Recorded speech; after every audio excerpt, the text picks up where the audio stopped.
Você mais uma vez, Biologia, professor Cornélio, aula 19, estamos juntos já, 19, 18, 19, esse é o nosso 19º encontro e é um prazer imenso poder compartilhar com vocês um pouco da biologia tão maravilhosa, dessa biologia que vai integrar a ciência da natureza, um dos eixos muito importantes dentro dessa prova do Enem que te aguarda para o final do ano de 2015 e para que você arrase no Enem 2015, você está se preparando conosco, claro, é um prazer imenso tê-lo conosco, nós que estamos, entre aspas, invadindo a sua casa, seu escritório, você tem nos recebido com tanto carinho, muito obrigado por isso, você vai ser recompensado pelo esforço que você está tendo, investimento que você está fazendo e com certeza vai almejar e está almejando aquela tão sonhada vaga e vai alcançar. Vamos lá então, continuar com a aula de hoje? Hoje vamos continuar com parasitologia, assunto que nós começamos na aula passada e vamos falar um pouquinho mais sobre o tema da parasitologia. Nós queremos falar um pouquinho então hoje sobre as bacterioses. Tá? Bacterioses, doenças obviamente provocadas por bactérias e que afetam a saúde humana. Então temos várias dessas doenças e uma coisa muito importante, quando se fala em bactérias, o tratamento de um modo geral, específico para bactérias, são os antibióticos. Então é muito cuidado que antibióticos não se aplica para vírus. Eu estou com gripe, vou tomar uma injeção de benzetacil, isso era muito comum no Brasil. Sim, mas gripe é vírus, benzetacil é para bactéria. Então muitas vezes isso levou o governo federal, esse foi um exemplo que me vem em mente agora, mas tem inúmeros outros, a tomar uma medida drástica alguns anos atrás, de proibir a venda de antibióticos sem receituário médico. Porque os antibióticos eram dados, administrados, comprados, usados sem nenhum conhecimento prévio e levavam à seleção de bactérias e, consequentemente, as bactérias selecionadas eram cada vez melhores, mais resistentes. Por esse motivo que o governo baixou uma normativa que somente médicos podem receitar antibióticos, onde a receita tem que ser retida. E está correta essa determinação. Mesmo que às vezes ela nos atrapalhe, nos complique, quem entende realmente desse processo de indicação são eles, os médicos, e precisamos sim estar de acordo com a normativa para que nós possamos nos precaver de futuras bactérias tão resistentes. Então a gente vai ver algumas bacterioses hoje. Um exemplo aqui, a pneumonia bacteriana. Tá? O agente etiológico, ou seja, o causador é o Streptococcus pneumoniae. A transmissão por gotículas eliminadas na tosse, nos espirros, na fala. Então, cuidado quando espirrar, para não espirrar, né? Se teve aquela alteração de mudança na questão do espirro, do comportamento, né? Não assim, mas colocar, né, o braço na frente, o antebraço, para que o espirro não atinja uma outra pessoa. Né? Então, esse cuidado é interessante. Né? Evitar, então, contato junto aos doentes. Tratar o doente, que se uma pessoa não estiver doente, a outra também não vai ser afetada. Tá? E, claro, vacinação que hoje é feita. E essa vacina, inclusive, para pneumonia, ela pode ser dada em idosos. E é dada também em idosos para que ele esteja prevenido da pneumonia, que é uma das doenças que mata muito idoso, porque é uma doença oportunista. Tá? Dá alguns sintomas, claro, a tosse, a febre, a dor, torácica, etc. A febre é muito característica de doenças bacterianas. Tuberculose, né? Tuberculose que se nós pegarmos no Enem, já caiu várias vezes, Mycobacterium tuberculosis. Me lembro de uma questão do Enem que falava sobre Chopin, falava sobre Noel Rosa, falava sobre Castro Alves, Casimiro de Abreu, todos que morreram de tuberculose. E aí ele explorava nessa questão, nós vamos resolver durante o ano aqui com vocês, explorava a questão da seleção bacteriana feita pelo uso inadequado de antibióticos. Tá? Tuberculose no Brasil, infelizmente, todos os dias nós temos indivíduos que entram em óbito. O estado do Paraná, no qual nós estamos, nós temos a cada 2 dias morre uma pessoa de tuberculose. Você pode falar, mas Cornélio, não foram vacinadas as pessoas com a vacina tal da BCG, bacilo de Calmette-Guérin? Lá no primeiro mês de vida que você tem no teu bracinho, aquela marca? Sim, foram imunizadas. No entanto, as pessoas que estão tendo a doença, a maioria é imunossuprimido por causa de tratamentos quimioterápicos, soropositivos, imunossupressão causada por uso de drogas, por exemplo, crack, cigarro especialmente. Pessoas que vêm daí imunossuprimidas aglomeradas com penitenciárias é um grande problema. Então, Mycobacterium tuberculosis, o causador da tuberculose. O bacilo de Koch, né, conhecido. Gotículas eliminadas pela tosse, espirro e fala, né, mesmo que a pneumonia. Evitar contato com os doentes, tratar os doentes e, claro, a vacinação, a BCG. Tá? Febre, tosse, emagrecimento, Hemoptise, ou seja, expectoração com sangue, é muito comum em quem tem a tuberculose. Uma outra doença também bacteriana é a lepra, né? Antigamente lepra, hoje a gente não orienta mais chamar de lepra, mas hanseníase, né? Mycobacterium lepre. E uma coisa interessante, a bactéria, Mycobacterium tuberculose e Mycobacterium lepre são muito parecidas. Por isso que o uso da vacina BCG parcialmente também protege da lepra. Tá? A lepra no passado, se você pegar os textos bíblicos do Pentateuco, etc., você vai observar que a lepra dizimou populações. Inclusive o indivíduo que tinha lepra era considerado imundo, impuro, e ele não poderia conviver com as pessoas na mesma cidade, ele era colocado fora das cidades e quando alguém chegava próximo ele tinha que gritar, eu sou leproso, não se aproxime. Essa era uma norma. Tá? E o Enem já explorou isso, explorou várias questões ligadas à história nesse sentido e biologia. Tá? E a lepra hoje, ela é comum ainda no Brasil, o segundo país do mundo com mais casos de lepra, só perde para a Índia. E parece que, embora seja uma doença bacteriana, tem que ter uma certa suscetibilidade à doença.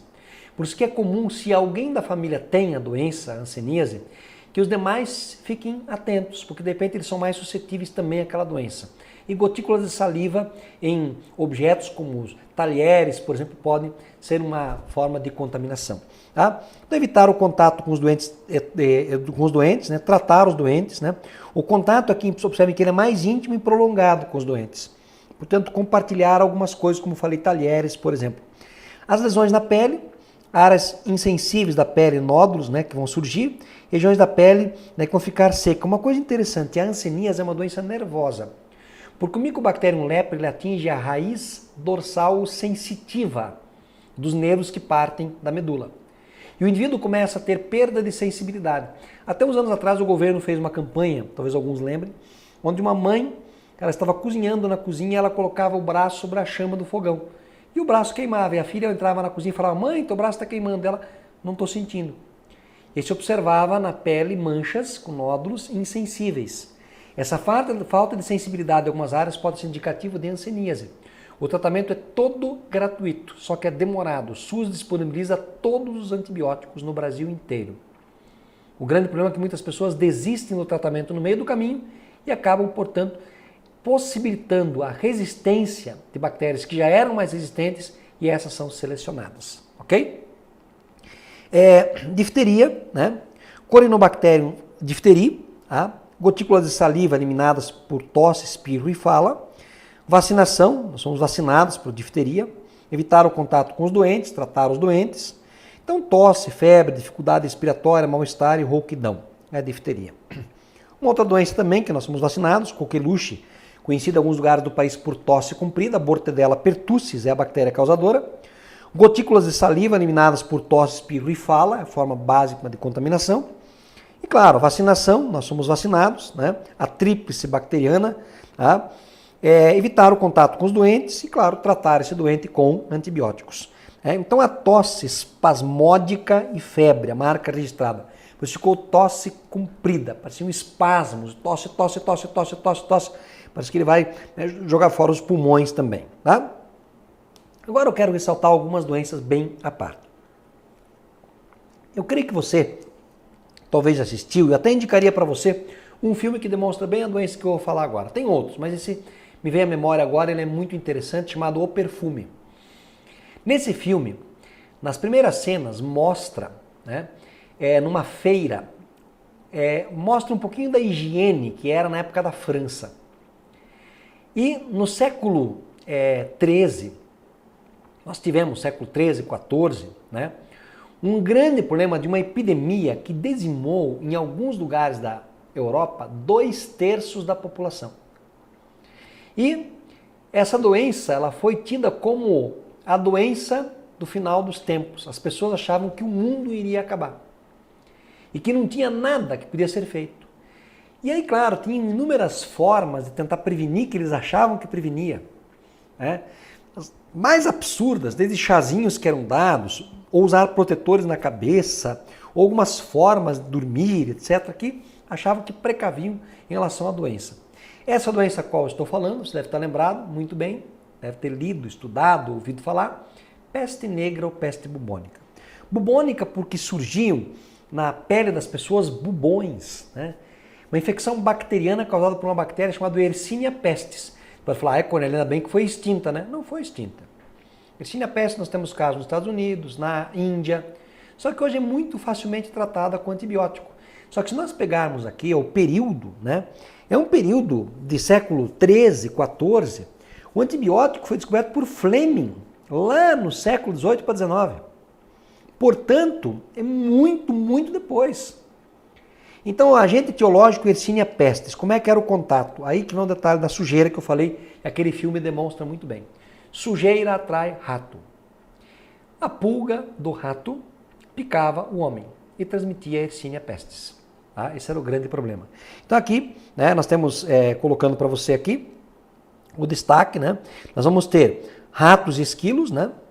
Que tinham essa pulga, e essa pulga Xenophila Cheopsis, né? Ela transmitia ao homem a doença. Então a característica básica era só, o período de incubação era de 2 a 5 dias, ocorre inflamação nos gânglios, eles abriam gerando bubões, né? Dor de cabeça, leve tremedeira, sonolência, intolerância à luz, apatia, vertigens, dores nos membros, nas costas, febre alta, delírios e até diarreia, né? E a morte era aproximadamente em 60% dos casos não tratados. Então dizimou, como falei, até 2/3 da população europeia em certas regiões, né? E a profilaxia, tratamento dos doentes, evitar animais possivelmente portadores, claro, e no caso dos ratos, eliminar esses animais. E também não propiciar que o lixo permaneça ali para, obviamente, tornar esses animais, ou a passível convivência desses animais próximos ao homem. O tratamento era feito basicamente com tetraciclina, streptomicina, com antibióticos, né? E a vacina, ela deve ser aplicada com muitas doses, né, repetidas para criar imunidade, para ter imunidade. E, claro, mais interessante, eliminar os ratos, né, e, consequentemente, as pulgas também. Mas essa peste gerou muitos problemas para a Europa de um modo especial. Uma outra doença que no Brasil, e já apareceu no Enem, não só uma vez, a leptospirose. No Brasil, este é o período, hein? Muita chuva. Embora nós estamos passando por uma crise hídrica, nós temos muita chuva. Tá? Consequentemente, enchentes. Então imagina, mas a minha casa é tão bem protegida, eu cuido dela tão bem. Né? Mas vamos imaginar o seguinte, chuva, a água, ela não pede licença para entrar, ela vai entrar em todos os lugares. Então a sujeira toda acumulada, lixo todo, ratos por ali, essa água passa por tudo e pode levar até próximo à tua casa. Se você, para chegar na tua casa, andou naquela água um pouco, você está suscetível a pegar a leptospirose. Essa bactéria, ela penetra pela pele. Na verdade, também quem é o grande, né, hospedeiro são os ratos. E na urina do rato ela é liberada, ela fica por aí. Então uma água que está contaminada, né, com essa urina de rato, tem a bactéria. Essa água penetra, encosta na tua pele e a bactéria pode entrar. E quando não tratada, ela pode ser letal. A leptospirose é um grande problema no Brasil em áreas de enchente. Então cuidado. Ó. O agente etiológico, Leptospira interrogans, né? Esse é o agente etiológico, causador. O contágio através da urina de ratos, principalmente do esgoto, ratos novergicos, né? Características básicas de sintoma. Os surtos ocorrem normalmente em épocas de enchentes. A doença ocorre em roedores e mamíferos silvestres também. Portanto, temos reservatórios silvestres, né?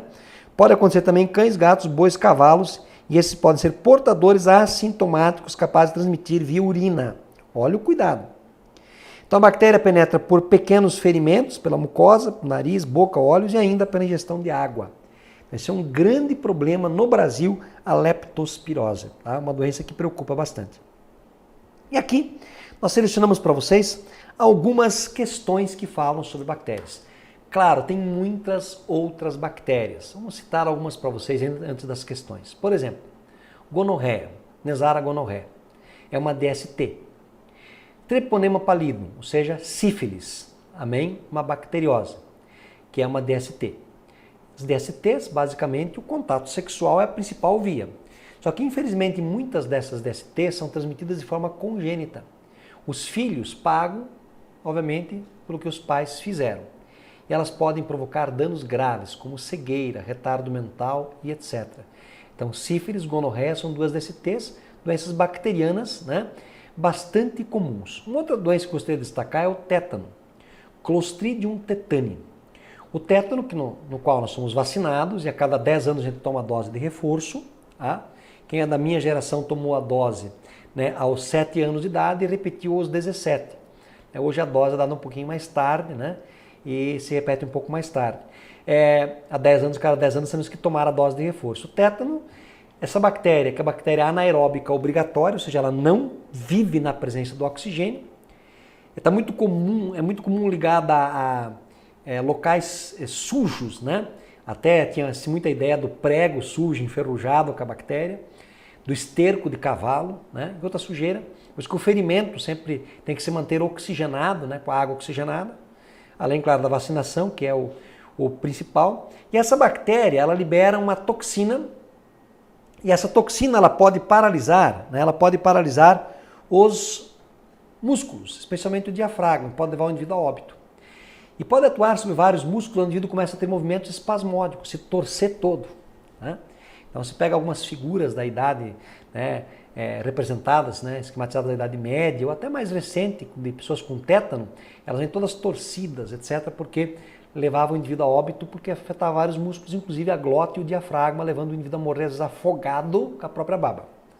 Uma outra doença muito comum também, era muito comum, hoje é menos comum, é o Clostridium botulium, que causa o botulismo. Clostridium botulium é a bactéria causadora do botulismo, aquela bactéria comum em enlatados, que quando a conserva não foi feita de maneira adequada, não foi pasteurizada. Exemplo, a famosa doença do vidro de palmito, né? Então, essa bactéria, por isso a gente não pode comer latas, não comer as latas, né? Desculpem, comer o enlatado que está dentro das latas, né? De uma lata que esteja estufada, esteja amassada, porque ali dentro pode sim propiciar o desenvolvimento de bactérias, Clostridium botulium. E essa bactéria produz uma toxina que provoca o botulismo, que paralisa o diafragma. E a pessoa não consegue respirar e morre. Ela pode matar a pessoa em questão de poucas horas. Um cuidado também interessante em relação ao Clostridium botulium e ao Clostridium tetani, que são outras bactérias. Tem inúmeras outras. Você podia falar, mas Cornélio, só tem bactéria do mal, né? E causa mal? Não. Por exemplo, a Acetobacter aceti é uma bactéria que vai fermentar e vai fermentar o álcool, por exemplo, e fermenta e produz o ácido acético, que é o vinagre. Tem bactérias que são muito boas, que vão fazer o quê? Parte da nossa flora intestinal. Tem bactérias que se usam na área de biotecnologia, né? Uma Escherichia coli para produzir insulina, por exemplo. Tem bactérias, né, que acabam sendo muito úteis porque elas fazem o quê? A degradação do material orgânico no solo. Então degrada o material orgânico, senão a gente não faz a reciclagem desse material, juntamente com os fungos. Então tem bactérias de suma importância para nós também. Mas tem aquelas patogênicas que obviamente vale a pena a gente tomar muito cuidado. Então vamos lá para exercícios? Prepare-se, vamos lá. Primeiro exercício, Cefet de Minas Gerais. O vírus da AIDS possui RNA com material genético. Introduz esse ácido nucleico durante a infecção dos linfonodos, os chamados TCD4. Além disso, possui a enzima transcriptase reversa, que converte o RNA viral em DNA. Se o número de linfócitos reduzir drasticamente, então é necessária a utilização de um coquetel com ação antirretroviral, que consiste em... Vamos aqui analisar alguns aspectos. Tá?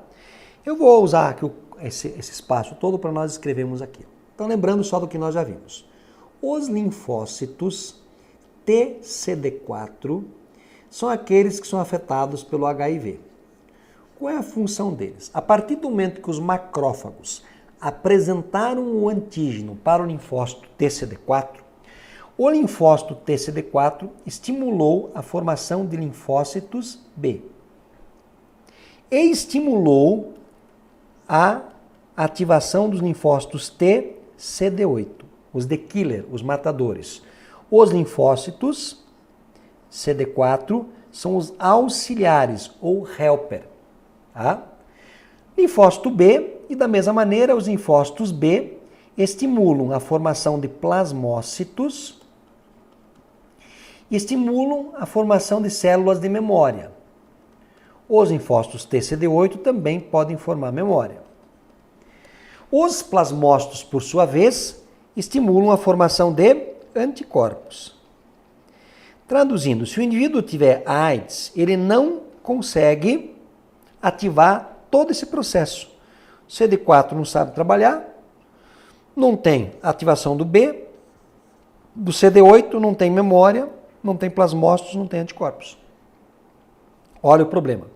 E o vírus da AIDS, ele é um vírus, como foi citado no texto, RNA com transcriptase reversa. O que ele faz? Ele coloca o RNA dele dentro da célula, só que você sabe muito bem que para formar uma proteína, o esquema é assim, DNA, que forma o RNA, vários, que formam as proteínas. Mas se ele coloca diretamente o RNA, tem que formar o DNA primeiro. Então o que tem que acontecer? Ele coloca o RNA, aí tem uma enzima chamada transcriptase reversa, que faz com que esse RNA ele vire DNA, faz o caminho inverso. Com esses DNAs, com esse DNA, se formam os RNAs. E daí se forma a proteína e copia-se o vírus. Porque o vírus é um parasita intracelular obrigatório. Então acaba acontecendo o quê? Ele tem esta enzima transcriptase reversa que permite ele se duplicar dentro da célula. Então, no coquetel, uma das estratégias muito importantes é inibir esta enzima transcriptase reversa.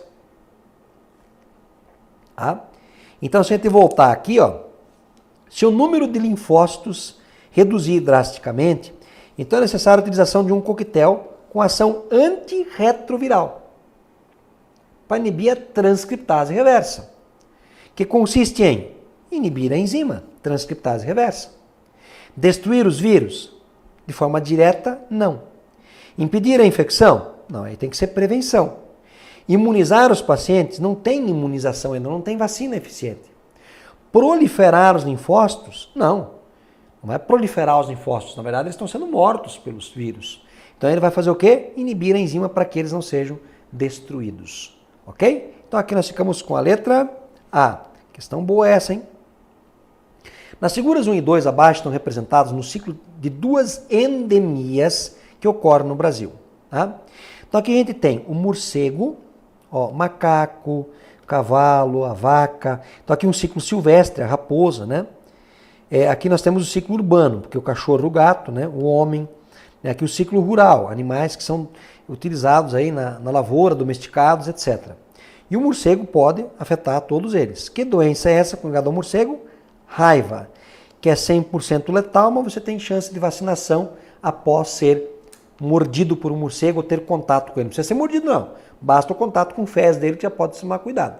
Pois tem que ser notificada essa doença. Obrigatoriamente notificada. Procure um posto de saúde, tive contato com morcego, etc. Tem que ser notificado. Seguindo. Você vê aqui o ciclo silvestre, né? Macacos a hemogogos. Hemogogos, obviamente, febre amarela. Ciclo silvestre. Ciclo urbano. Aedes aegypti. Que doença é essa? Dengue.